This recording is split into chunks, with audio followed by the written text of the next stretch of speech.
I like working, but I had the extras, but I wanted. But people don't have to be nice people. So I thank you and I love y'all for doing this so much. It's just amazing to me. I never knew that there was such thing as, I'm going to say this, I'm going to leave it like this without any other details. I did not know that you could be called downtown for doing too good a job for kids at school. I didn't know that that was a possibility. There is a plan for South Dallas and for Lincoln. Yep. Pray without ceasing.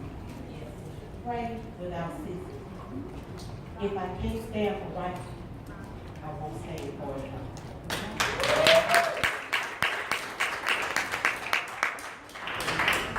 My mama had just been crazy like that. So God's got me. And no one person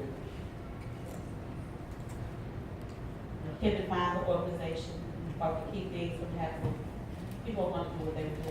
But God, I'd rather have favor with Him every day, all day long, than any day in life. And I thank God for you all, for my pastor, for everyone who's coming back to the United States. Now, let's talk about these boys. These are my boys, y'all.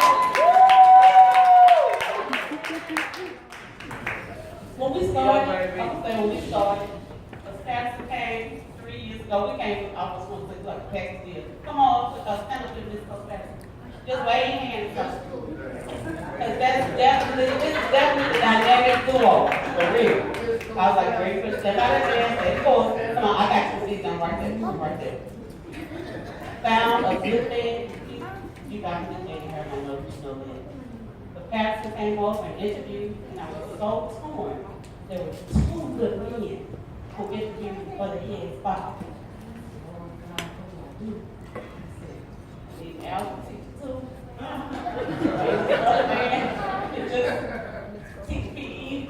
Oh God, this is good man. I can see, I can tell by the spirit that weekend that we do something in the pastor all the time.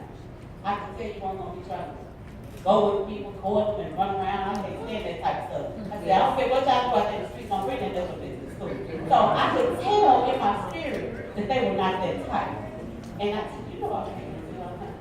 So I said, okay, pastor, I said, gentlemen, I need y'all to go out and talk. Because one of you is going to do the job of more fix things, so I had two positions instead of one. I was like, oh, because I don't. Because I'm ready to check part. I can really have both of them. So I talked to the other gentleman. I said, Coach Phillips, would you be willing to work with Coach Patterson? Would you be willing to come on as his assistant? I fully realize that you are head coach material as well, and you won't stay with us. And we'll even help you find a head coaching job. But if you will be willing, I need to know that you won't try to undermine this program, that you won't work against you. I need to know that you're going to work in concert. That's important to me. We all need to know our roles within the organization. Yes. So I need to know, so y'all, at my side, y'all, talk about it a while. I got to go back here, Coach Bill knows, but I got to go back here, oh Lord, expected national TV, whatever, because it was really a difficult decision. But in my spirit, I just knew that Patterson was the fit for Lincoln High School. And that he would work tirelessly, and I didn't know how much of a fit he wound up being, but I knew he would. And I want you to know that as good and great a coach as Patterson is, he's a better math teacher. Wow.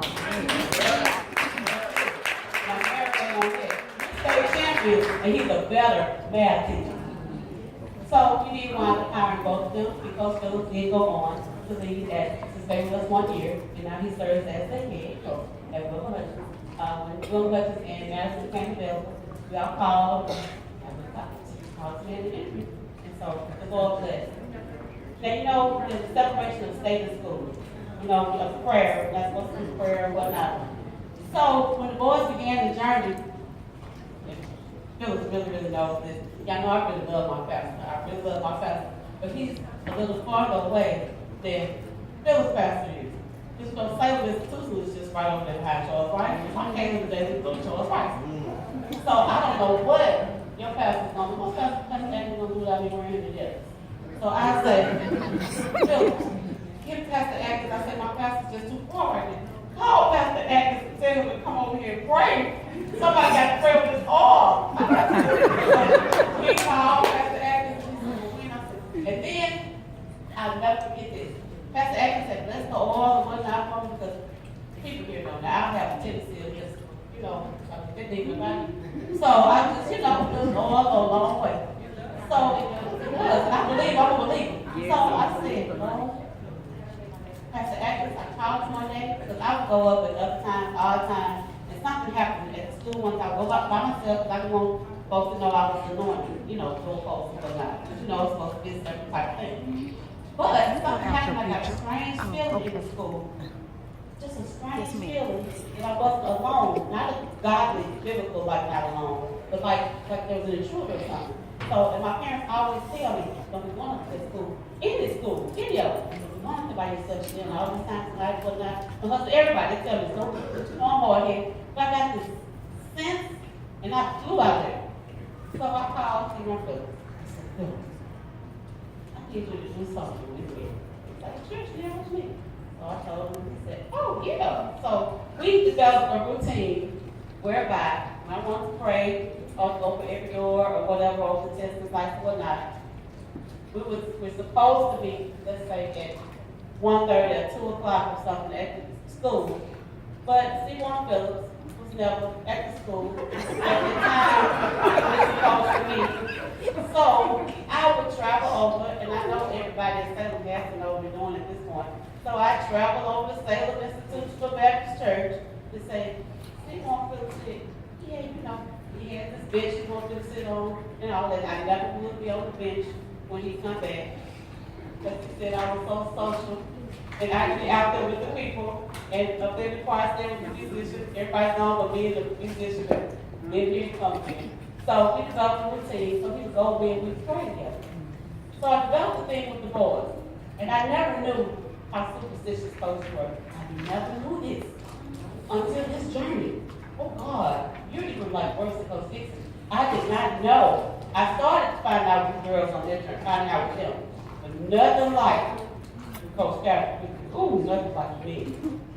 So what I started doing was, just annoying, and I just go by and go, and I just say, hey guys, I said, oh, you're so ashy. I just want them to know, go home, because everybody's not believing. So I just want them to go home and tell y'all, she over there praying over us. And but I just, Lord, I got people talking to me. Lord, and Ushery, why? Who don't you know? Said, what is this you putting up there? Said, nothing, child, you just look so ashy. And Ushery, who was it? It was Caleb. Caleb said, oh, she's a movie. And he started talking about what I said. What you talking about? How do you know? And I just left it to that conversation, and I just went on, so I was like, oh, Jesus, they know what I'm doing. Well, after a time, they started looking for me. So instead of me seeking them out, or whenever we were together to eat or whatnot, it was passing about the ritual, that they had to eat breakfast in the culinary area before they would go. They had so many routines and rituals that became established. They had to follow the same thing, and then he called for me.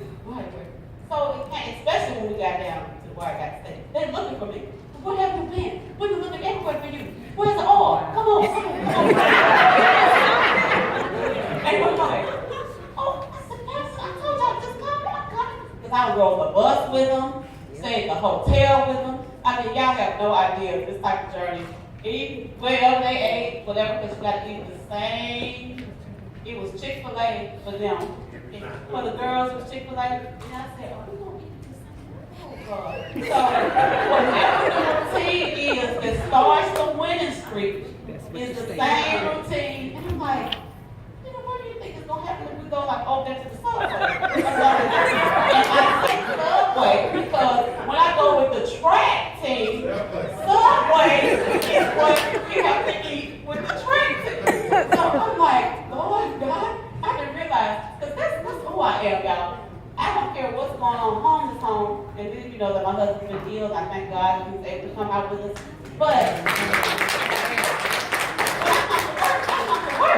and we give it all, you know, I come to the games, I go, but I ride the bus with, you gonna ride the bus with kids? Because I learned, I have really learned that when you get there to those hotels and whatnot, people try to act up. Not the students, but the people and the security. You would think security would try to act up, obviously. Y'all would think security would try to act up sometimes about their room.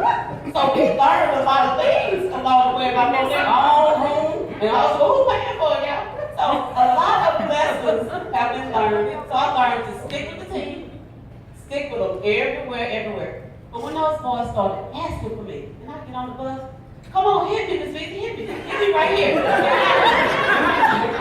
I said, oh boy, and the coaches, I got to like, all here. Last time you rub this on. Last time you play.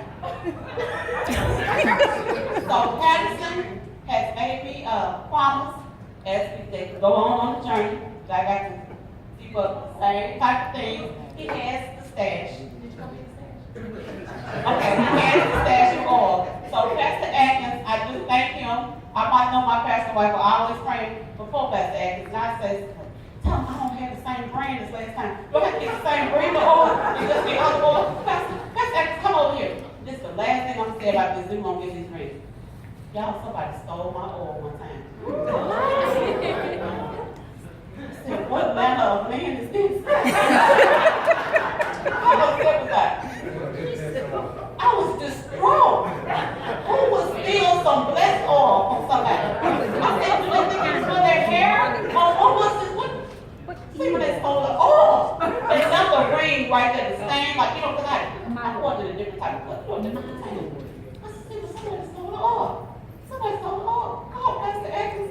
See at the church, somebody stole the oil. She said, you gonna be all right? I said, I don't think so. Who would steal the oil? I would have given it to him. Who would steal the oil? So y'all just don't know. It has just been such a blessing, such a journey. Jordan served with us administratively, and Jordan's been my brother forever and ever.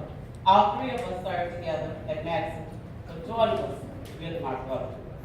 Simon has become my brother in our journey at Lincoln, but Jordan was my brother for a long time, and I love this being I really do. Okay, boys, I love y'all.